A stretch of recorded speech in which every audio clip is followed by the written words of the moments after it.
Hey everyone, and welcome to Developer Tea. My name is Jonathan Cottrell, and today I'm going to be talking to you about why hiring is not just about your skill set.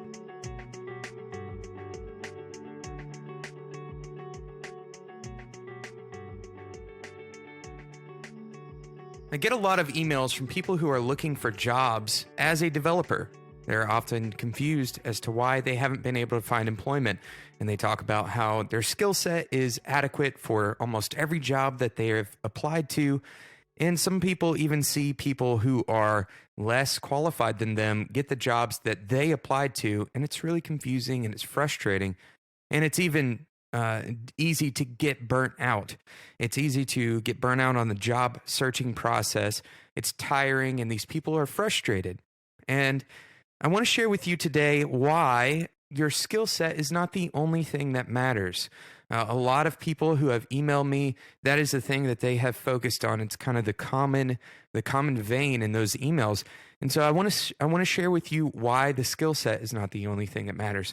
When an employer searches out a candidate, they are looking for a lot of things. Now, the skills are definitely a part of that. In fact, they are kind of the start to that job hunting process. They're the minimum filter that an employer will use to determine whether or not you are even a potential candidate. So having particular skills might be the minimum requirements, but only having the minimum usually isn't enough to be hired, especially if a lot of people potentially have that minimum set of skills. The answer isn't always clear as to what you need to do as a potential employee to impress the person that you're applying to a job for, a company or a recruiter, for example. It's hard to tell exactly what's going to make them say that person is a candidate. But there is one thing that is absolutely certain, and that is that you as a person are more than the sum of your skills. In other words, if there are 100 people with the same exact skill sets, that does not mean that they are equal. That definitely doesn't mean that all of them are a fit for a company that is looking for those skill sets.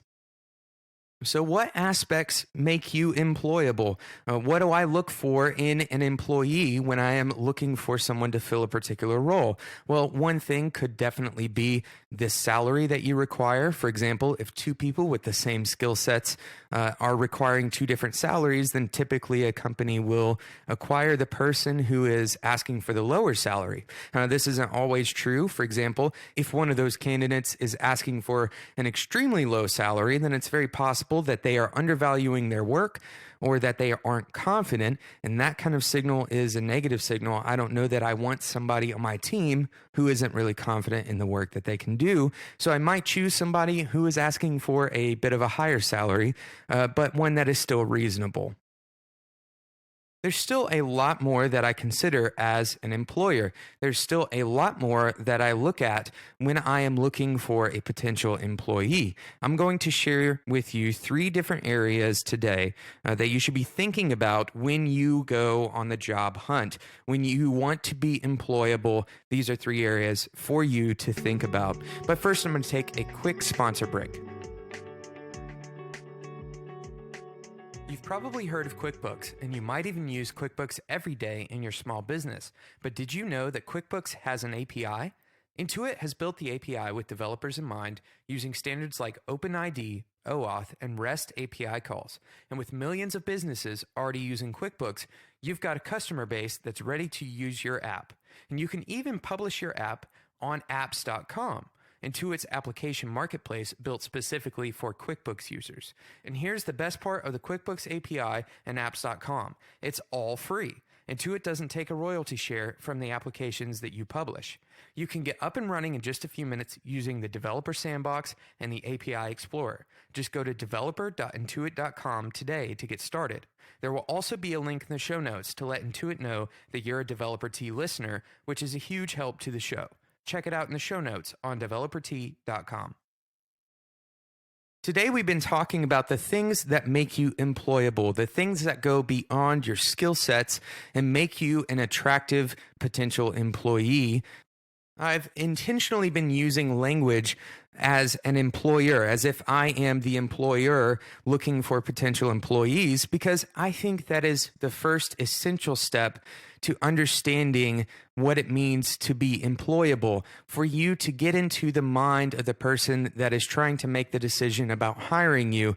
Because if you're only thinking about what you want, if you're only thinking about how qualified you are, then you aren't really helping that person make those decisions.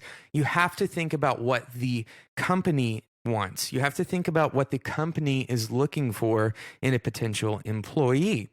So I'm going to share these 3 areas that I think are really important for you to be thinking about as you start on the job search. And these are specifically really good for developers to be thinking about, but they also apply to other areas too. So if you aren't a developer and you're looking for a job, say as a designer, these are definitely applicable to you as well. The first area is social proof. What is social proof? Well, quite simply, it is what other people think about us, and specifically why other people think we are employable, or why other people think we have qualities that are positive and make us employable. And the truth is, we naturally trust the opinions of people about other people than we trust the opinions of people about themselves. And the reasons for this are natural and pretty simple. If person A has nothing to lose by giving an opinion about person B, then they're likely to be more honest, more transparent.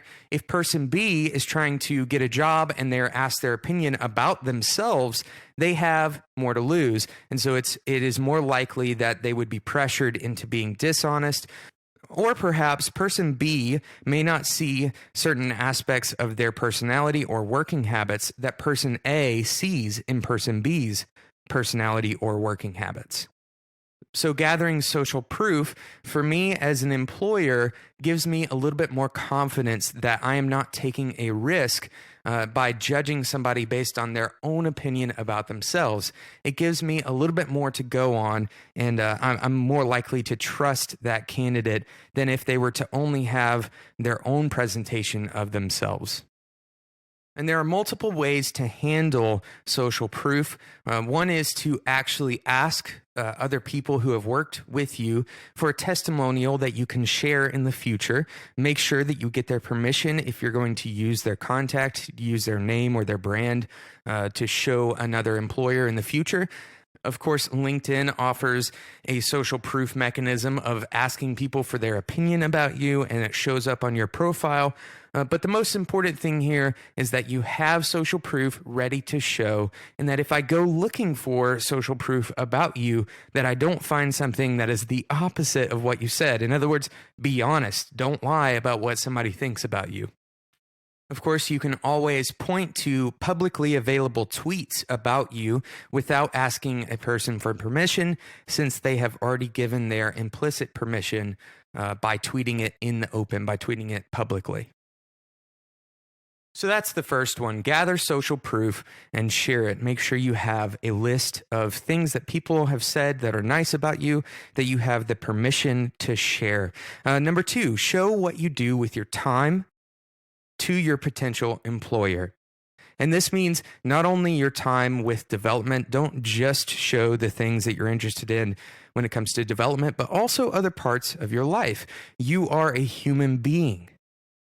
Showing what you're interested in, showing your hobbies, for example, or your tastes in music or movies or other media, or your taste in food for that matter. These are all things that show that you are a human. And ultimately, I am hiring a human. If I'm hiring you, you will be spending time with me and the people on my team. Your personality and your tastes, they matter to me as your employer. If I'm hiring somebody who has a totally different personality or totally different tastes from the other people on my team, that makes it a little bit harder to work with them on a day-to-day basis. So it helps me to see the personality and the tastes of the people that I might be hiring in the future. Of course, this doesn't give an employer the right to discriminate against you because of your tastes, but it certainly helps me as an employer to determine between 2 otherwise equal people which will be a better fit for my team.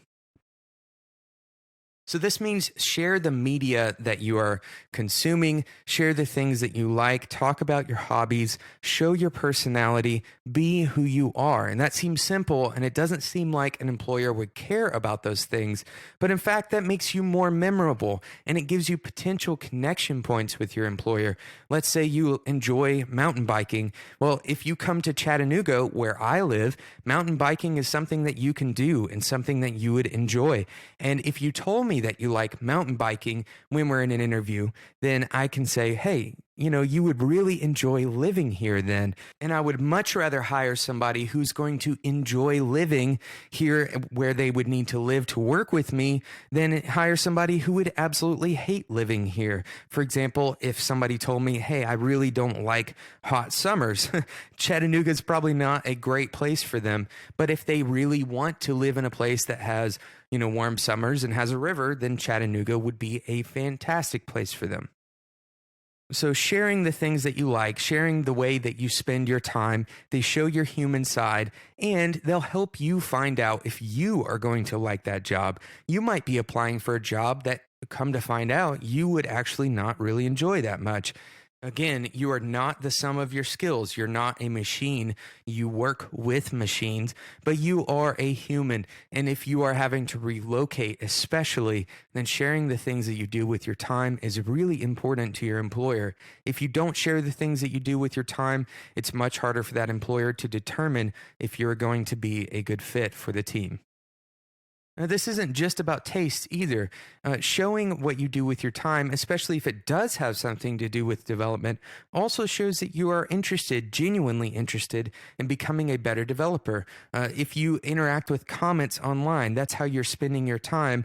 And interacting with comments shows that you can hold a critical conversation about a particular subject. This is another thing that is important to me as a potential employer. Are you good at communication? Well, I can go online and find out if you are good at communication by just looking at the trails that you've left behind you online. Now, this leads me to my third and most important area for you to focus on when you are trying to become employable, when you're starting on the job hunt, and that is to Google yourself. Now, Google yourself. And do that from a friend's computer where you can get into incognito mode and hopefully see what everyone else in the world is seeing. Now, why would you do this? Well, the internet version of you doesn't necessarily match up perfectly with who you really are. And first impressions are everything. Remember when you were told to dress nice for an interview? Well, your first impression, that dressing nice, that has to be done now online. Whatever comes up on Google when I Google your name is the very first impression that I have of you. So make sure you are dressing nice for the internet. Strongly consider having your own website and some semblance of a brand, first of all. Now, I did an interview with John Sonmez that we talk a lot more about brands, so I'm not going to go into detail on that here, but that is going to be the best way to control the way that you look online, to control people's perception, to control that very first impression of you online. Now, beyond your personal website, whether you like it or not, your social profiles and your GitHub profile, these are all important. And to some employers, having a locked social profile could be a red flag. And to some employers, having no social profile at all could also be a red flag. So be very considerate of the social profiles that you do have online. And with that said, wherever you are online, make sure you are active. Having an empty profile on GitHub, to me as an employer, is worse than not having a GitHub at all. So make sure that if you are going to be online, then be active. Beyond simply being active online, make sure you're considering the messages that you are sending. When I Google you, I'm trying to figure out if you're the best candidate for a job. So what does your presence online communicate? Whether that's explicitly or not, it doesn't really matter. What matters is how it communicates. Are you lazy or are you a diligent worker? That's a question that I have to ask as a potential employer for you. Do you pose an HR risk to my company based on what I can gather about you? and your personality, and maybe the things that you say on Twitter? Will you be able to accomplish tasks that I put in front of you? Are you a professional and do you care about your work? Will I enjoy being around you? Are you interesting? What significant things have you done so far in your life? Are you committed to excellence? Do I have enough proof that you will be a good fit for my company? Your presence online is the most compelling way for me to gather answers to all of these questions, whether you explicitly answer them or not.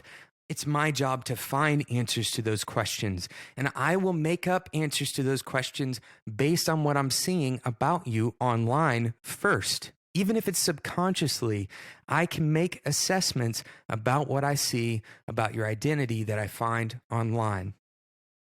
So go through this process of auditing your personality that you find online. Put yourself in the position of an employer. Would you hire yourself? Not based on your skills, but based on everything else that you find online. Do this regularly. Make sure you are auditing yourself online regularly. Google yourself on a weekly basis. Ultimately, when I research you as a candidate, once I know that you have the minimum skill set necessary to accomplish tasks, my research is about you. And that research is done online. And that research is what I use to determine if you will be a good candidate or not. Try to approach your online presence from the perspective of your employer. Reach out to employers who have passed on your application in the past and ask them for candid feedback on why they chose not to go with you. They might provide you with insight that you had not thought about previously. I hope you've enjoyed this episode of Developer Tea, and I hope that it has been useful and enlightening, and that you have an action plan if you are looking to become employable, that you have a bit of an action plan to give yourself kind of an audit of the way you are approaching these three different areas: social proof, presenting the way that you are spending your time, and finally, your presence online. Google yourself. Spend some time looking at what you look like to other people. If you have questions for me, you can always email me at developertea@gmail.com. I love getting your questions, and that, in fact, is one of the reasons why I made this specific episode, is because I got questions about this topic. So I love getting these questions, and I love answering them. You can also reach out to me on Twitter at @developertea. Show notes for this episode and all other episodes can be found at developertea.com. If you don't want to miss out on future episodes of Developer Tea, make sure you subscribe in whatever podcasting app you use. If you enjoy Developer Tea, please vote for us in the 16th Annual Net Awards. You can do that at bit.ly, that's bit.ly/votea, VOTETEA, all lowercase. Vote for us in the Annual Net Awards. Thank you so much for listening, and until next time, enjoy your tea.